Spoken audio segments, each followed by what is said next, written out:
Hey horror fans, welcome back to Room 237, coming at you with kind of a random review. But first, very excited. I've wanted a Reanimator shirt for quite some time, and I finally got one. I love this shirt. I actually got a handful of, I lost a bunch of weight, so I got like a handful of new horror movie shirts that you'll be seeing in upcoming reviews. But this is my Reanimator one, sixth favorite film of all time.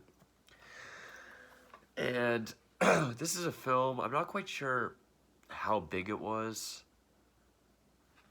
as far as like theatrical, or I'm pretty sure this got a theatrical release. It's Blumhouse, which, yeah, I'm not a a fan of Blumhouse at all. But I've heard of this film, and all the things I've heard good things. And the concept I really enjoyed or found intriguing, and that is the Belko experiment. Now, it says 2016, but I think it was released in the States in 2017. So technically, it's a 2016 film. Directed by Greg McLean. Music by Tyler Bates, who I know he did a few films. I know he did Zack Snyder's Dawn of the Dead. Still his best film. I stand by that. And one hell of a cast. I mean, it doesn't really have lead actors, but it's got a whole slew of really great character actors. I mean, the lead, John Gallagher Jr., I know I've seen him before.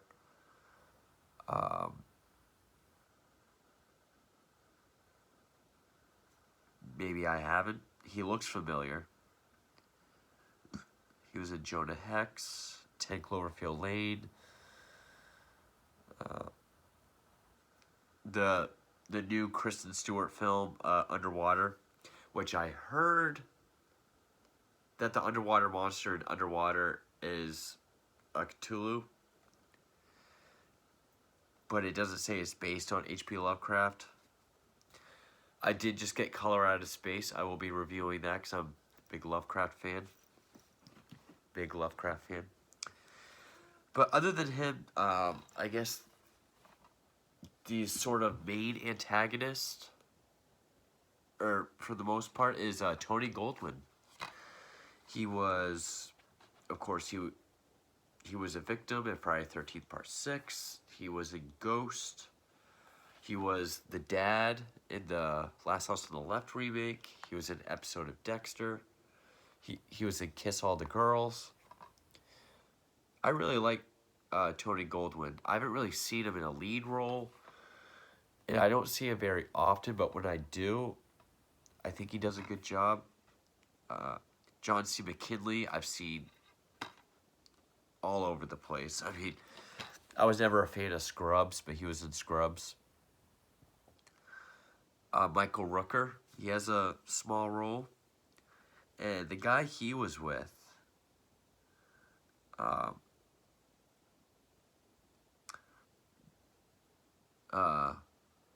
David Dastmalchian,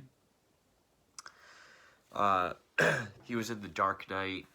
He was in Gotham. He's the guy that, Dwight, the guy that cuts Jerome's face off. Spoiler alert. He was in Prisoners.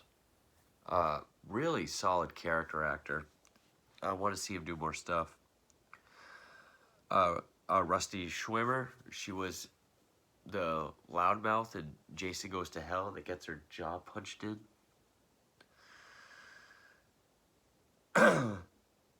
So yeah, I mean, a lot of character actors, but a really solid cast. I thought all the performances were well done. This takes place in Bogota, Colombia.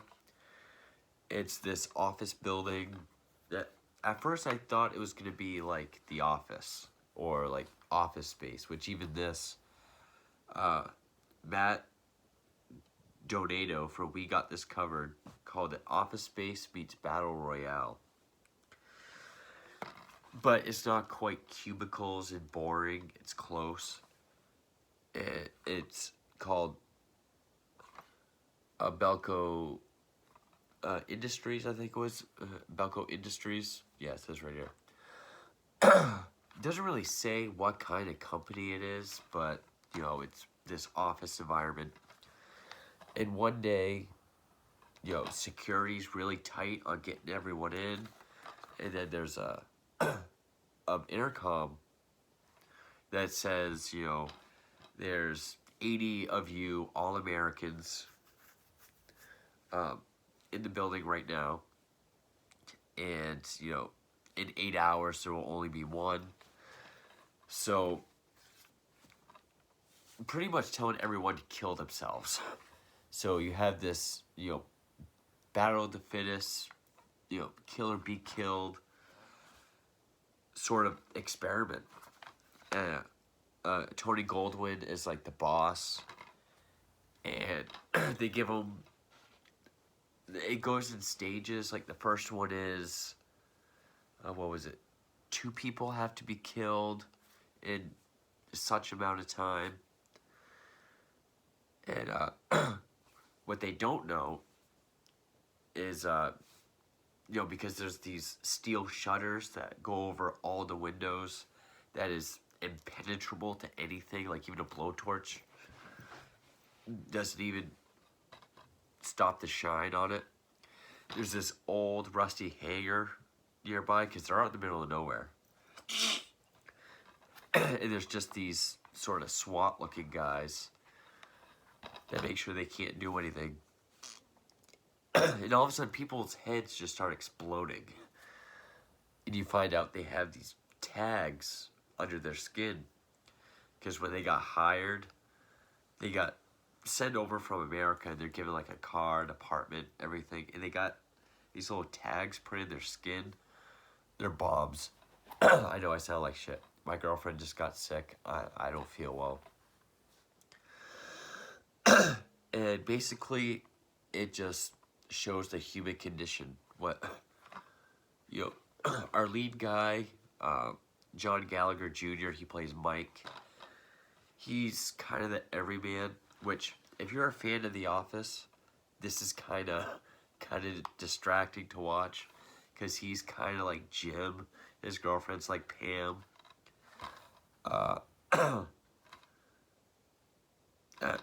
Actually, when we were watching it together, we were just saying, oh, that, you know, the security guard's kind of like Daryl.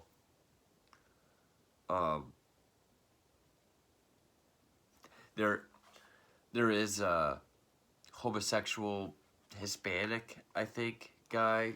We're like, oh, there's Oscar. So we just kept making connections to The Office, but it's kind of a comedy because there's light laughs sprinkled throughout all of it.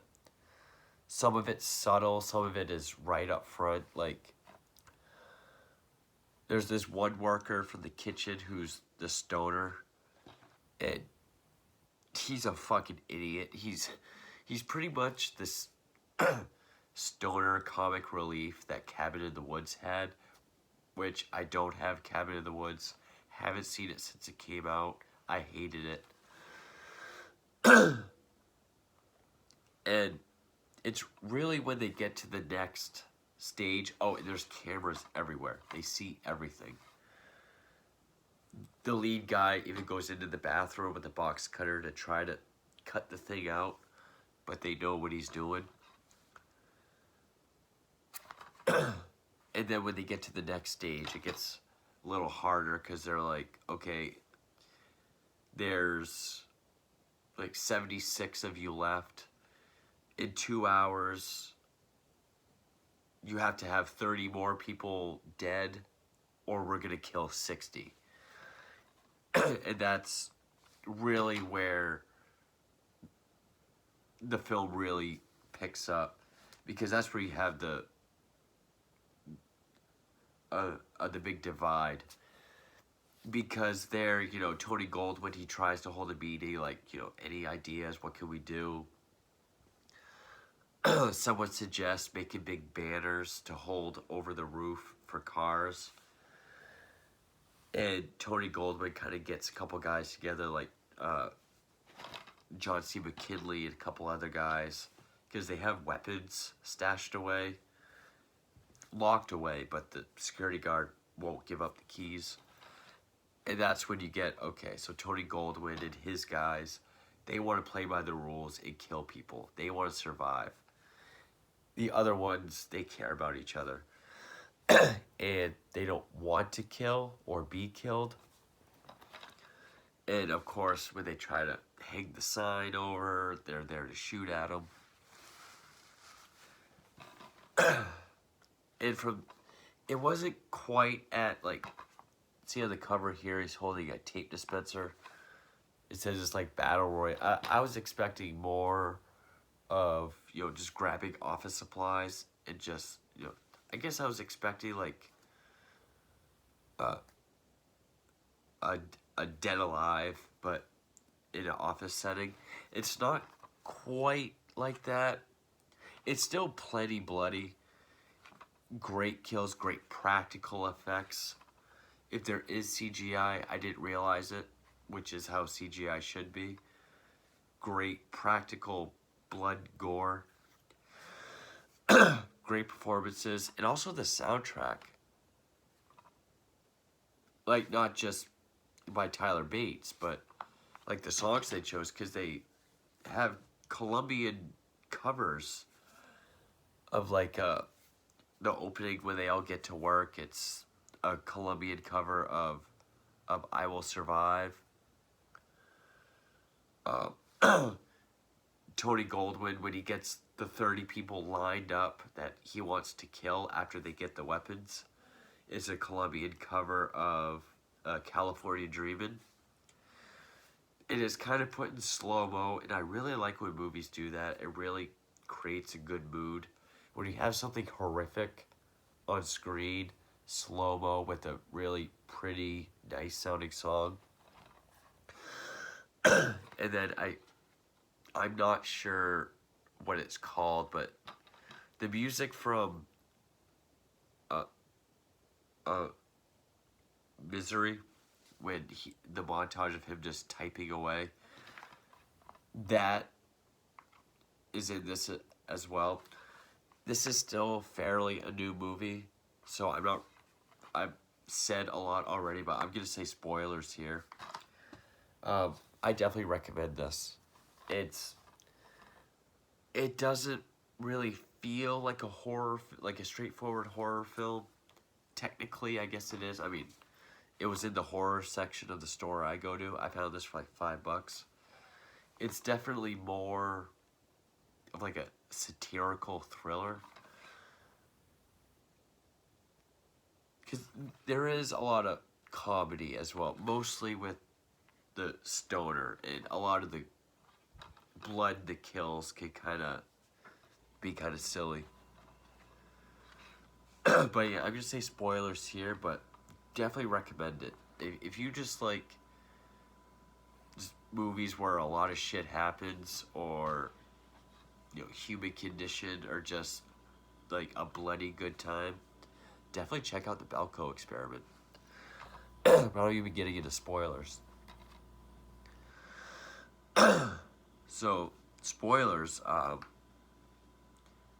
The first real effect that I saw that made me go, "Oh damn!" Like, okay, this is gonna be good. A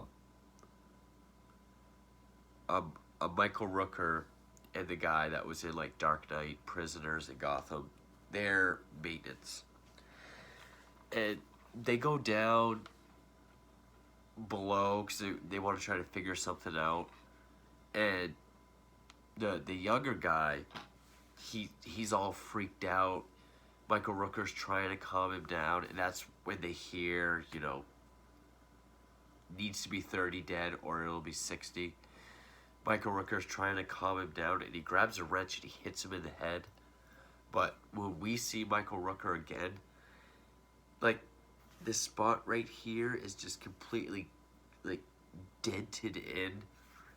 and he kind of talks a little bit till he dies, but the effect, like, it looked painful. Like, you could really see the dent in his head. um, when our lead girl kills John C. McKinley with that axe to the face, all that head explosions look great. You know, really, really solid effects. It's not like a guts and gore kind of movie, but the movie's bloody, tons of blood, but it's mostly, you know, heads being fucked up, but still solid effects. I really praise it for that. And this was actually written by James Gunn years before he became, you know, Marvel James Gunn. But when this got greenlit, he was going through a divorce, and he did think this was the right thing to focus on at the time. I really like that our lead is just an everyday normal guy. There's nothing super incredible about him. He's totally average in every way. You know, looks, personality, type of guy, and he ends up being our hero.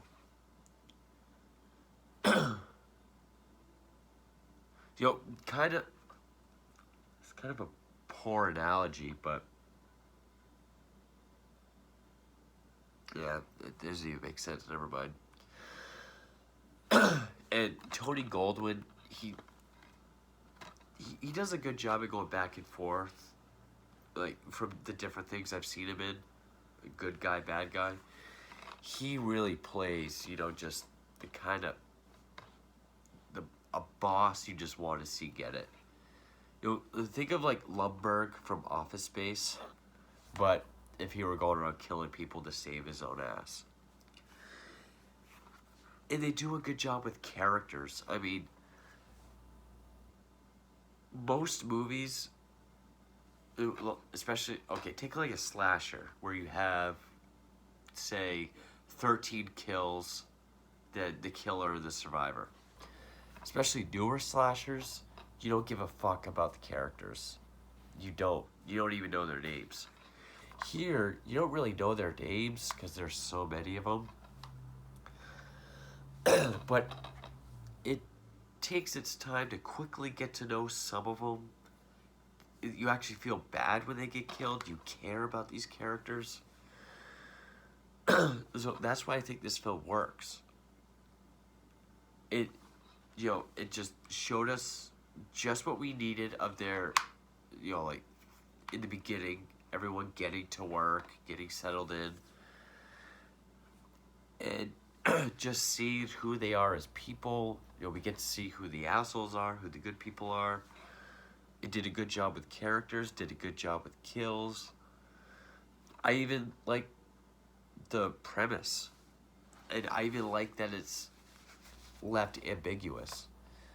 You know, you find out once our lead, Mike, played by John Gallagher Jr., is the last man standing. That's when the steel shutters come up. SWAT guys come in, they take him. Of course, he's banged up. They take him to the hangar, and that's where he meets the voice, who the whole movie I was just calling him Hal because he reminded me of Hal 9000. He's played by Greg Henry, who was the mayor in Slither. He was the male lead in Just Before Dawn. He was in Raising Cain. His face is all messed up. We don't know why. And, you know, he tells him how, you know, our job is to study human behavior, human instincts, the human condition, without the confines of law or anything else. And with Mike being so smart, you know, the stoner had, because the stoner, every time we see him, it's like first of all, he walks like a doofus. He's high and he keeps thinking, like, first he thinks they poisoned the water. So he's going around all the water coolers, dumping all the water out. And then he's with his stoner buddy who, they're going around taking all the bombs out of people's heads that were killed but didn't detonate so they could use them against the door. He took them all. And we see that while he was being landed by the SWAT guys, he's put it in their pockets, killed them all. And I like that it was left ambiguous because you can kind of make up the rest of it. It didn't ruin it with a stupid explanation. But I liked the sort of Hills Have Eyes ending where he walks out, he's outside, camera pans out, and we see he's on a screen, so someone's watching him. But not only that, the camera pulls back even more, and there's tons of screens all over the place. There's all these different Belko experiments. And like dozens of them. And it's all the survivors. So it's really showing that he solved nothing. And since I already said spoilers, yeah, so the cover has someone killing someone with a tape dispenser. That's literally like the last kill of the film. And that's really the only one that has any sort of office-style kill. But I really enjoyed this movie. The pacing was absolutely fine. The act, I thought all the performances were very well done. You can tell they're all character actors. They all did a good job. Great kills, great effects. I like the scenes with, you know, slow motion and the songs that were chosen. I like the idea of doing Colombian covers because it takes place in Colombia. This was just a fun movie. That's really, it was just fun. It was very, very entertaining. And I'll save this for last, unless I already mentioned it. Blumhouse. I know I reviewed Get Out, and that's Blumhouse. I'm not really a Blumhouse fan at all, but when they get away from supernatural shit, they'll kind of get you. But yeah, I really had a lot of fun with this. We really enjoyed watching it. And it kind of made me think of Dead Alive, because it's not as balls out comedy like that is. It has some chuckles in it, but it's just fun. It's entertaining. It's like bloody popcorn fun. Yeah. Belko Experiment 2016. I enjoyed it. Thank you for watching.